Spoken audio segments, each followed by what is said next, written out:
මම රාජ්‍යයෙන් සිට පැමිණි හරියට පොන්සේකා. ඉතින් මම ඇත්තටම පොඩ්ඩක් සනීප නැතුව ඉඳලා ඇවිල්ලා මගේ පපුව පොඩ්ඩක් රිදෙනවා. එතකොට ඒ අතරතුර මට කැරකිලි වෙනක් තිබ්බා. ඉතින් ඇත්තටම මේ ආවිල්ල මෙඩිකෙයා එකේ ඇත්තටම හොඳ සුවඳ සේවයක් මට ඒ වෙලාවේ ලබා දුන්නා. ડોක්ටර්ස්ලා නර්ස්ලා සහ නර්සිලා ඔක්කොම. ඉතින් මාව තත්කාලා ඒ ප්‍රතිකාර කරලා ඇත්තටම හොඳ සහයෝගයක් දක්වා හොඳ සුවඳ සේවයක් ලබා දුන්නා. ඉතින් මමත් ඇත්තටම කියන්නේ තව යන්ට මේ ආයතනයට පැමිණ තමන්ගේ ලෙඩු අපි දන්නේ අපිට මොනවා කියනවාද කියලා ඒ සම්බන්ධව පූර්ණ විශ්වාසයක් මා තුළ ඇති වුණා.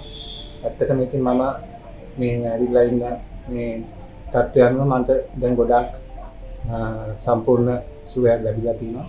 ඉතින් මමත් මෙම ආයතනයට සුබ පතන ඉදිරියට ගෙන යනවා.